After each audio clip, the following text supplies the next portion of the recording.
Apalagi? Brosur halaman 8, hadis yang pertama. An Zubair bin Al-Awwam radhiyallahu anhu qala Rasulullah sallallahu alaihi wasallam dabba ilaikum da'ul umami qablakum al-hasatu wal baghdha'u hiyal khaliqatud din la khaliqatus sya'ab walladzi nafsu Muhammadin biyadihi la tu'minu hatta tahabbu afala unabbiukum bisyai'in idza fa'altumuhu tahabbtum afsus salama bainakum. Rawahu Ahmad. Dari Zubair bin Awam radhiyallahu an, ia berkata, Rasulullah sallallahu alaihi wasallam bersabda, akan menjalar kepada kalian penyakit-penyakit umat-umat sebelum kalian, yaitu dengki dan kebencian yang sangat. Dan kebencian yang sangat itu adalah pencukur agama, bukan pencukur rambut. Demi Tuhan yang jiwa Muhammad di tangannya, kalian tidaklah beriman sehingga kalian berkasih sayang. Maukah aku beritahukan kepada kalian sesuatu yang apabila kalian melakukannya, niscaya kalian saling berkasih sayang? Tebarkanlah salam di antara kalian. Pertanyaan, apakah yang dimaksud dengan akan menjalar kepada kalian penyakit umat-umat sebelum kalian, yaitu dengki dan kebencian yang sangat? Apakah yang dimaksud dengan kebencian yang sangat dan penyakit-penyakit dengki? Mengapa hal itu dikatakan sebagai penyakit, Ustaz?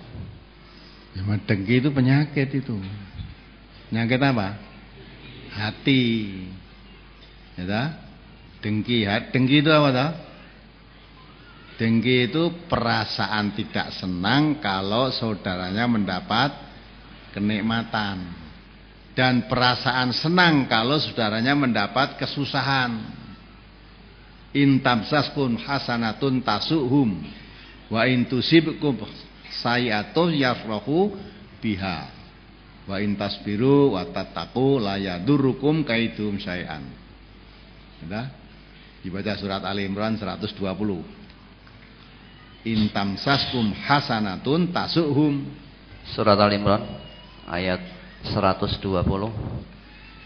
In tamsaskum hasanatun tasuhum wa in tusibakum sayyi'atun yafrahu biha wa in tasbiru wa tattaqu la yadurrukum kaiduhum syai'a innallaha bima ya'maluna muhit. Jika kamu memperoleh kebaikan, niscaya mereka bersedih hati.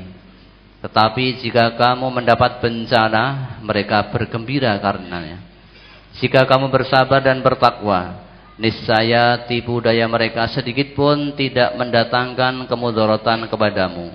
Sesungguhnya Allah mengetahui segala apa yang mereka kerjakan. Ya kan? Aneh kan? Orang dapat kesusahan dia malah senang. Kalau ada orang dapat kenikmatan dia sedih, tidak suka. Itu orang dengki. Maka kita diperintah oleh Allah bertawud dari sifat dengki. Ya. Sifat dengki, qul a'udzu birabbil falaq min syarri ma khalaq wa min syarri ghasiqin idza waqab wa min syarri hasidin idza hasad. Kita mohon perlindungan dari kejahatan dengki tadi. 5 syar kita diperintah Allah untuk mohon bertawud kepada Allah. Ya. 5 kejahatan tadi termasuk dengki. Nah, maka orang dengki padahal ini kalau orang muslim mestinya dia merasa senang kalau saudaranya sama muslim mendapat kenikmatan, dan merasa sedih kalau saudara muslim mendapat kesedihan atau kesusahan. Karena kata Nabi, saudara sama muslim itu seperti satu tubuh. Sebagian anggota tubuh sakit, seluruh badan merasa sakit. Digambarkan seperti itu. Orang kok sebagian anggota tubuh sakit malah yang lain seneng-seneng.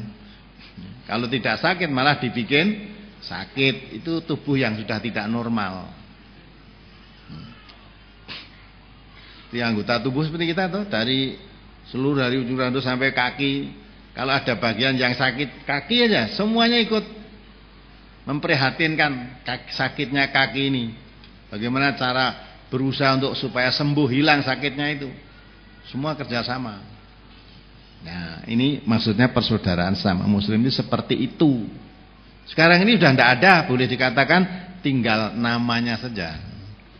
Al-muslimahul muslim itu ya sudah tinggal ucapannya saja. Maka Nabi pernah mengatakan, sayati 'alan nas zamanun la islama illasmuhu. Dan datang suatu zaman Islam itu tinggal namanya. Identitasnya masih Islam, ngakunya Islam, tapi perilakunya jauh dari orang Islam, jauh dari aturan Islam. Seperti di persaudaraan sama muslim aja sudah tidak ada sekarang. Boleh dikatakan nggak ada. Suka membuat sakit sesama muslim yang lain, juga menyebar fitnah pada yang lain sesama muslim. Ya, padahal mestinya kalau ada kekurangannya kamu menutup, kalau ada kesalahannya kamu meluruskan. Artinya begitu. Ada senang dinikmati, kita merasa senang. Alhamdulillah saudara saya mendapat kesenangan. Ya. Nah, ini penyakit dengki itu. Ya, kemudian yang kedua, kebencian yang terlalu sangat benci. Orang menanam kebencian pada orang lain itu tidak boleh, apalagi sama muslim. Ada doanya, wala taj'al fi qulubina ghillal lil ladzina amanu rabbana innaka raufur rahim. Jangan sampai ya Allah, jangan sampai engkau tanamkan ghil, perasaan tidak enak dalam hati kami terhadap sesama muslim. Kalau ada rasa kebencian apalagi? Maka dikatakan oleh Allah, kedengkian dan kebencian adalah mencukur.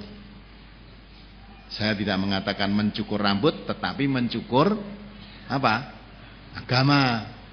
Rambut ini kan dicukur habis. Ya, maka kalau orang muslim sama orang muslim kok ada kedengkian, ada kebencian, agamanya dicukur, berarti hidup tanpa aturan agama. Maka hilangkan rasa kebencian, rasa kedengkian sesama muslim, itu saudara kita. Kekurangan saudara kita sama muslim ya kekurangan kita. Kalau sampai ada kebencian, ya, ada kedengkian, berarti kamu hidup tanpa aturan agama, walaupun mengaku dirimu Islam, tapi Islam tinggal nama, tinggal merek saja. Ya. Wal Quran narasmuhu. Quran tinggal suara-suaranya saja, tulisan-tulisannya saja, lantunan-lantunan lagunya saja, tapi tidak dimengerti isinya. Ya. Maka dikatakan oleh Nabi membaca Quran tapi nggak sampai lewat tenggorokannya. Quran memang di mulut tok, fasih, bagus, tapi nggak sampai lewat tenggorokan, apalagi sampai di hati. Jadi Quran itu tidak diresapi dalam hatinya. Maka sekalipun pandai membaca Quran, mengaku dirinya Islam, perilakunya jauh dari yang dibaca itu. Naudzubillah. Bagaimana untuk bisa berperilaku cara Islam? Kita ngaji Quran saja tidak mau, malah tidak suka, bagaimana bisa mengerti? Itu antara Rasulullah itu sangat mendasar sekali. Jadi kalau kita ingin hidup diatur dengan agama, tak hilangkan rasa kebencian sesama muslim, hilangkan rasa kedengkian sesama muslim. Iyyakum wal hasada. Yang dalam hadis itu kan juga ada kan, iyyakum wal hasada. Ya, fa innal hadatsa ya'kulul hasanati kama ta'kulun narul hataba. Jauhi dengki. Dengki itu dikatakan Nabi seperti api memakan kayu. Jadi dengki itu memakan kebaikan seperti api memakan kayu. Ya. Walaupun kayunya sak gudang, habis dimakan api. Kobong ya. Walaupun kamu punya kebaikan sebanyak mungkin, kalau hatimu ada perasaan dengki, habis amalnya. Ganjarannya rusak semua, dimakan oleh dengkinya tadi. Maka hilangkan, orang muslim tidak ada rasa dengki. Maka sama muslim haramun damuhu wa irduhu wa maluhu. Darahnya haram. Sama muslim kok berkelayan, haram. Apa sampai mati, al-qatir wal maqtul finnar. Padha wong Islame perang, yang mateni dan yang dibunuh dan yang membunuh semua masuk neraka. Tidak ada mati syahid, mateni orang Islam itu enggak ada. Masuk neraka. Sahabat bertanya, ya Rasulullah, kalau yang dibunuh, kalau yang membunuh masuk neraka, saya tahu. Bagaimana yang dibunuh juga masuk neraka? Nabi kita menerangkan, iya, karena itu berkelahi.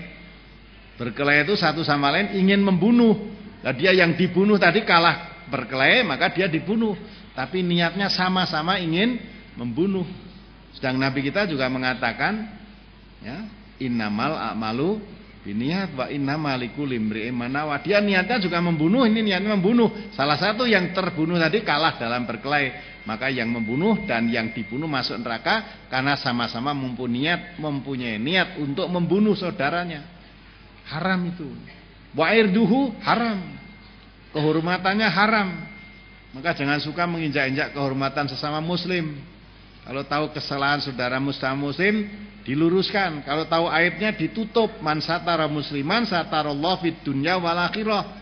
Siapa menutup aibnya saudara sama muslim, Allah menutup aibmu di dunia dan di akhirat. Ya. Itu sesama muslim dihargai betul. Jiwa neraga atau jasmani atau jiwanya orang muslim dihargai betul oleh Islam itu.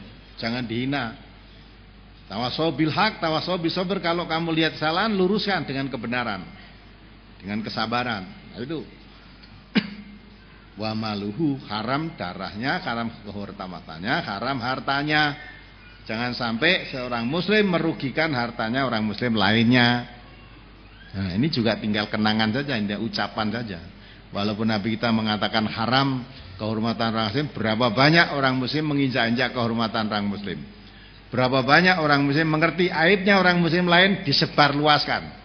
Tidak cukup disebarluaskan dengan lisan, ditulis di koran. Ya, biar lebih luas lagi. Karena kedengkian, karena kebencian, kalau tidak tahu salahnya, sebar fitnah. Supaya menimbulkan kebencian orang banyak. Nah, itu tidak tahu. Atau tahu ayat-ayat ini, hadis-hadis ini, tapi tidak digubris. Lihat saja akibatnya nanti. Ya, mudah-mudahan kita jauh dari, kita ngaji, hasil kajian yang kita pahami diamalkan dalam kehidupan. Jangan hanya sebagai perbendaharaan ilmu saja, tapi enggak diamalkan. Ilmu tidak diamalkan seperti lebah tidak bermadu. Padahal lebah diupen ini diambil madunya, hendak keluar madunya, malah nyengat sana nyengat sini. Jadi ngentupi wong wae, ning kono ngentup, mabur neh, ngentup neh ning kono. Tidak berguna itu. Itu kata Nabi itu. Jadi ilmu punya ilmu, berarti kan bisa nerang ke sana, tapi untuk nyengati orang saja tanpa ada manfaatnya karena tidak bermadu.